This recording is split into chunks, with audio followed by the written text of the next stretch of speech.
Gandang araw mga sir. Panibagong video tayo ngayon. Gagawa tayo ng TMX 125 Alpha. Gagawin natin dito sa TMX 125 Alpha, mag-tune up tayo. Okay, kung paano mag-tune up sa TMX 125 Alpha. Okay, bago natin i-tune up, paandarin muna natin. At paparinig ko sa inyo kung ano po yung gagalawin natin sa motor na to.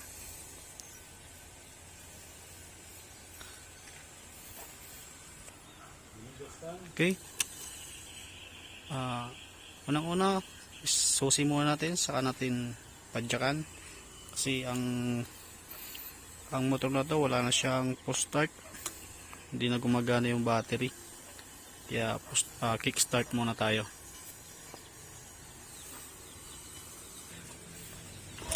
Okay, start natin. Tapos paparinig ko sa inyo kung ano tong ingay na narinig natin sa TMX 125 na Alpha. Siguro alam nyo naman siguro issue nito na talagang maingay talaga ang makina nito. Wala na rin siyang takip. Yan, kasi pinandi-deliver din kasi ito ng gasol. I-tune up natin siya para tumahimik. Pinatay ko na yung makina, tapos tuturo ko sa inyo kung paano mag top dead. Tatanggalin natin ito, so ito sa taas, tatanggalin po natin yan kasi medyo maingay yung makina. Tuturo ko sa inyo kung anong size ang gagamitin natin dito sa valve clearance nya para tumahimik. Tapos sabay na rin natin siya ng change oil.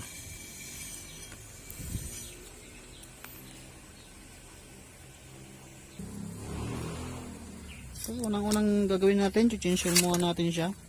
Tatanggalan muna natin siya ng langis habang tayo ay tatanggal pa ng iba niyang parts.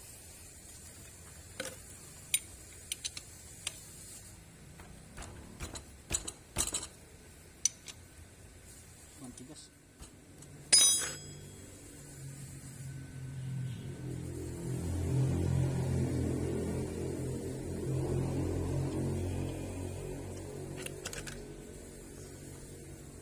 Size ng drain plug niya 17.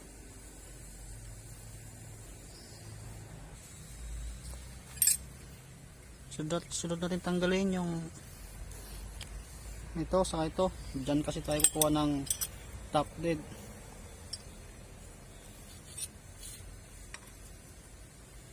Size ng Allen wrench number 10.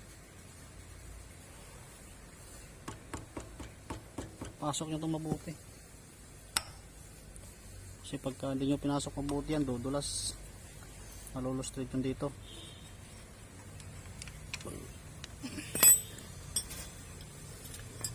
Sunod natin ibabaw, number 6.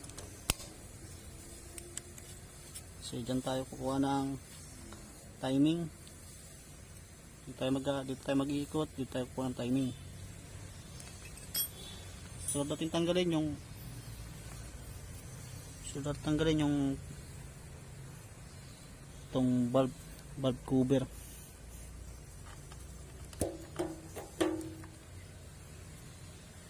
Gamit tayo ng 10mm na close.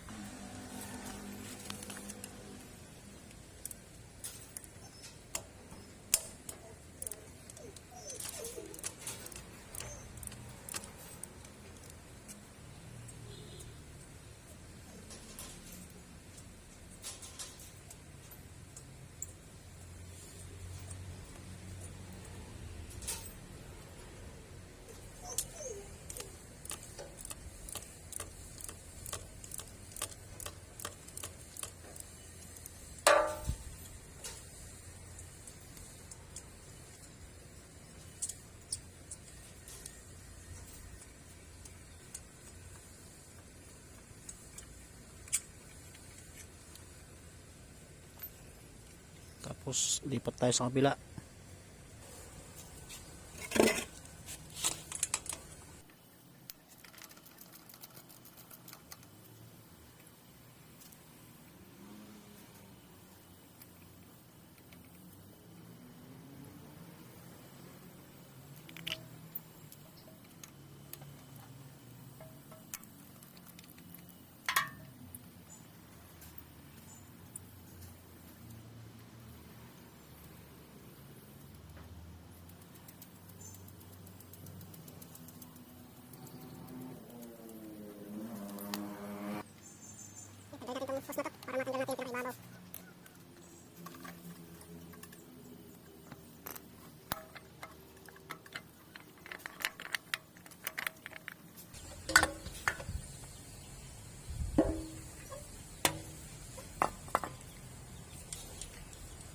Mapapansin nyo, malaki na yung clearance dito. Ito pa, laki na.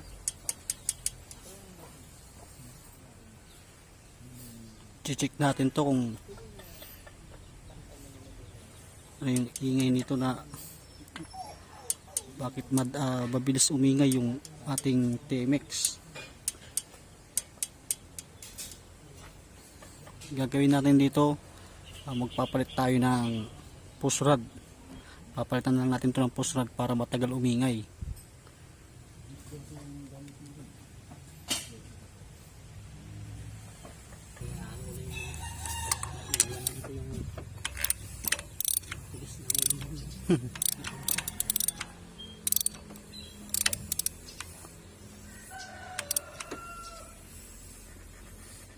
Tatlong suling talaga ko kanina, bumigay.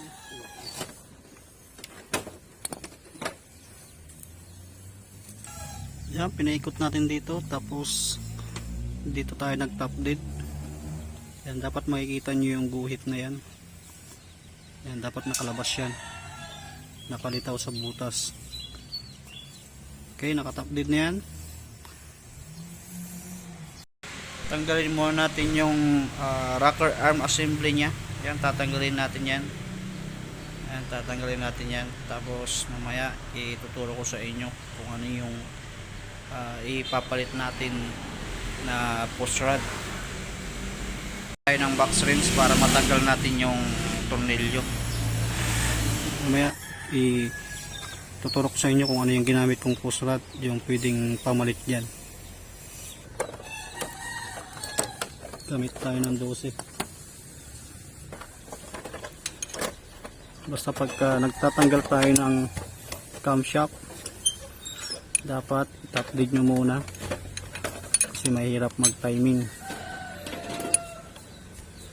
Matatagalan tayo pagka hindi natin siya tinupdate, pagka nagtanggal tayo ng yung camshaft.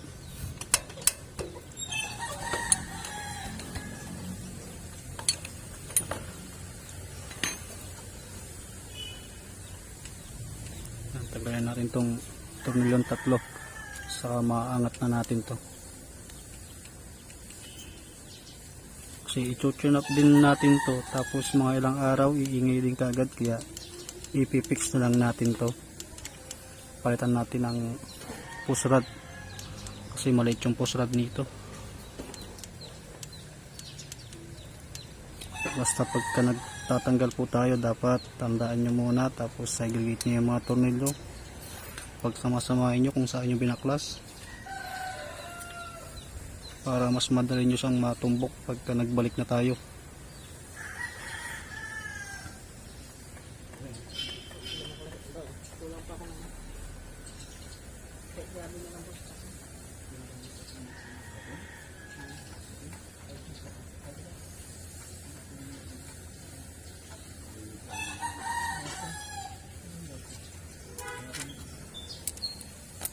Yan, tagal natin yung mga tornilyo, tapos iaangat na natin tong rocker arm. Dahan-dahan pagka nagtatanggal tayo para hindi malaglag yung kanyang push rod.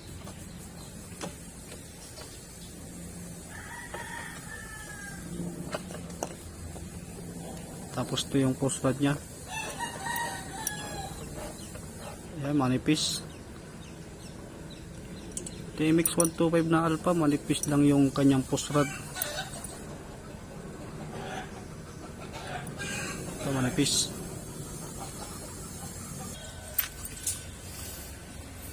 Ito yung stock ng push rod ng TMX 125 alpha. Tapos ito yung ilalagay natin na push rod. Kung pagkukumparain natin, maliit, manipis lang ito malaki. Kaya ito yung ilalagay natin. Ito itong push rod na to sa Euro ko to kinuha, SYM. Itong push rod na to kasi hindi nyo rin pwedeng gamitin yung push rod ng TMX 155 kasi yung TMX 155 mas mahaba. Kaya yung kinuha ko yung 125, 150. Ayan, parehas yan.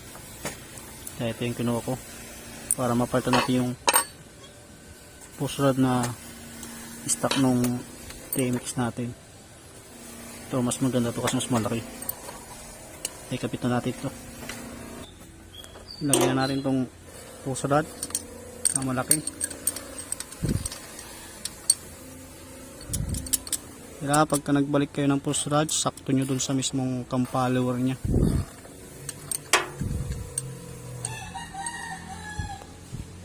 Kasi pag di sakto yan at nalaglag, magbabaklas tayo ng cylinder head.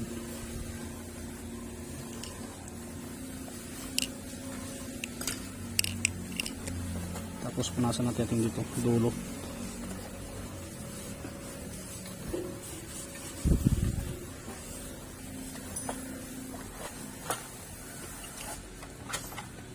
Tapos lalagay natin na yung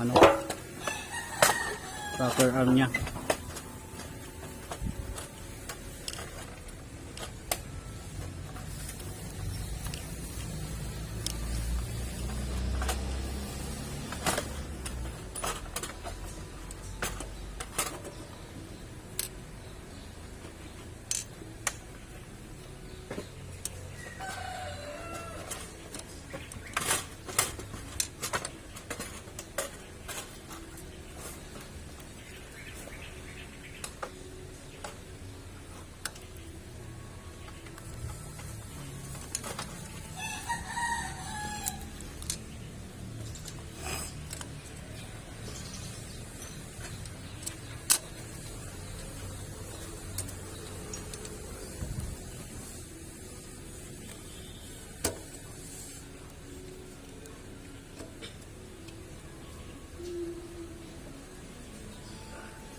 Tapos lubog natin yung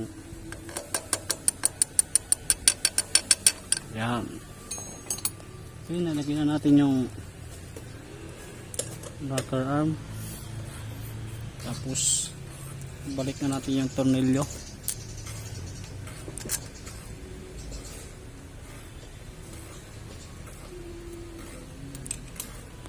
Ganyan na po kadali magpalit ng push rod.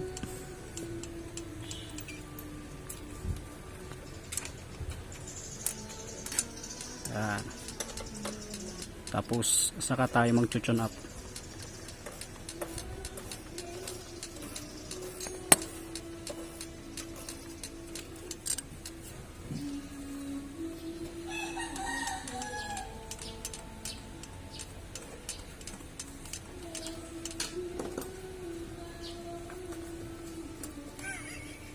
Kaya Wala eh. Dito. Pwede pagbuwan. okay lang. Yan. Magsalita ka na lang mga sa akin. Fuse lang yung tanggalin ko. O yung sisigil ka. Dapat kailangan mahigpit mo yung pagkakahigpit natin sa tornilyong tatlo. Kasi pagka maluwag, maiingay din. Iingay din yung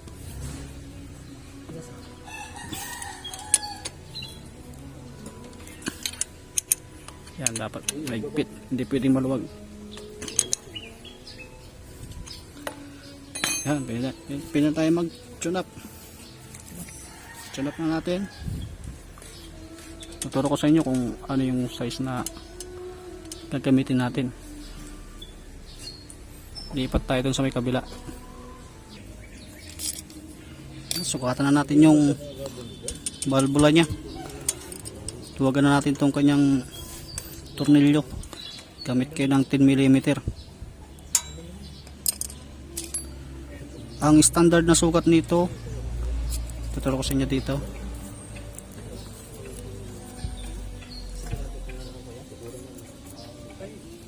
Sukat ng standard ng TMX Alpha 0.08 ang standard nya.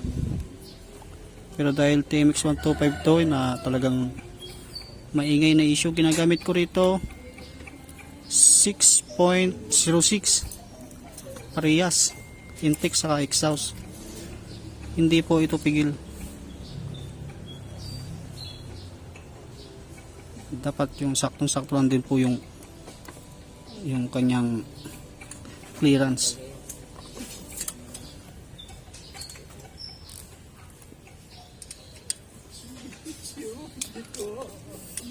Tapos gamit tayo ng pangontra.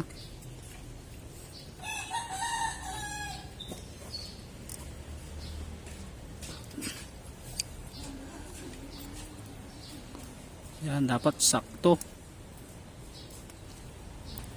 Pagka medyo hindi pa kayo sigurado, pwede pa natin higpitan.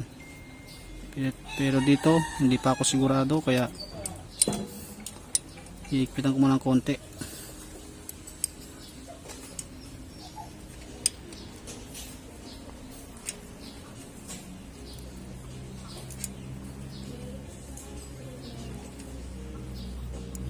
Yan, sigurado na ako dyan.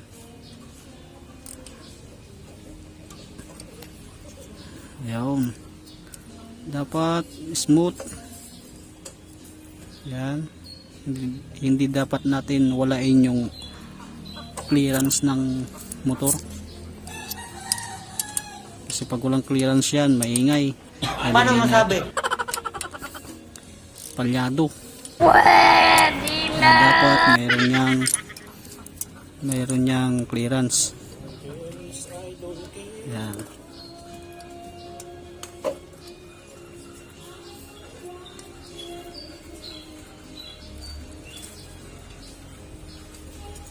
Parehas po yung size na ginamit ko rito.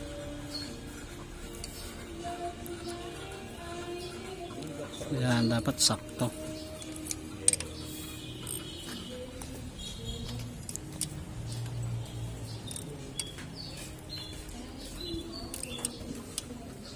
Tapos higpitan yung mabuti yan, ha. Huwag masyadong maluwag. Tapos sukatan natin. Ayan, sakto lang po yan. Dapat yung feel nyo na saktong sakto yung clearance. Ayan. Tapos babalik na natin yung cover. Tapos yung spark plug, lilinisan natin. Ayan, babalik na natin yung cover nya.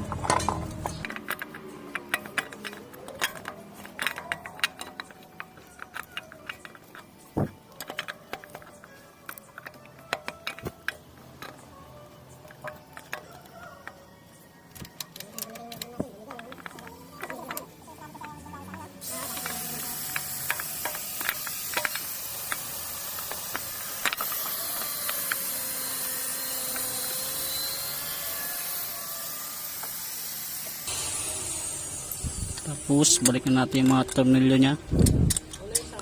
Hindi pa natin lilinisan yung carburetor nya kasi bagong linis pa lang yung carburetor. Paano masabi?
Pastry ko na lang yung nabili.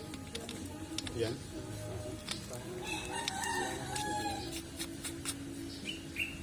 Ay, akala ko ito. Yan. Balak itong telescope. Yan. Sa akin wala problema. Tapalulo na yung problema niya.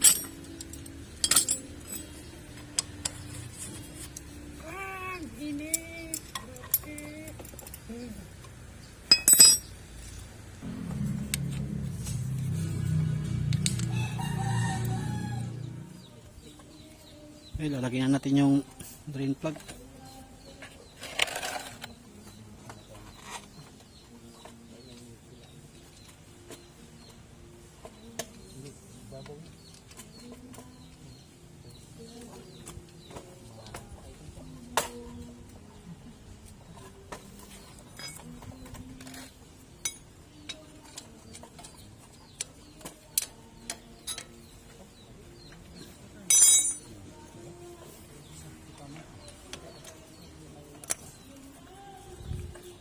Tapos lagyan natin yung langis niya.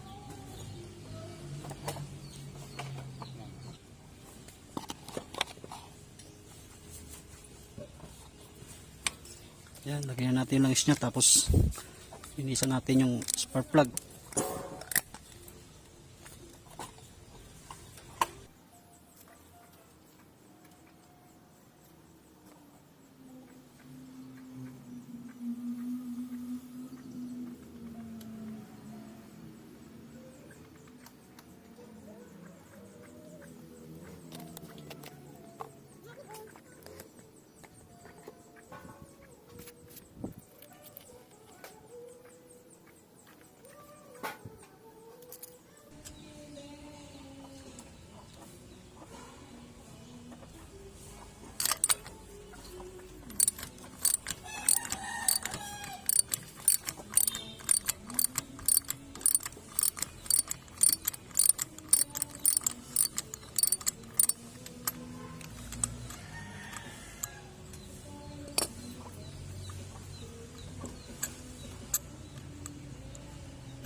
Yan, linisan natin to.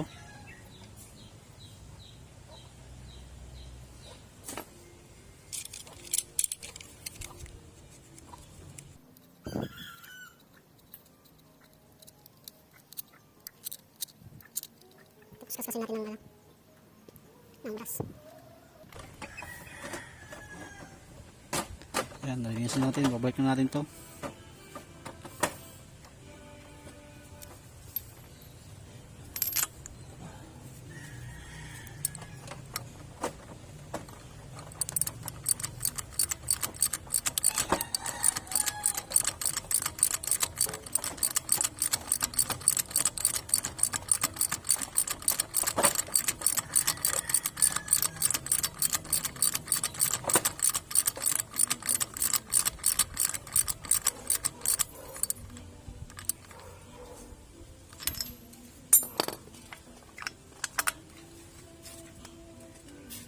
Tapos testing natin siyang panda rin.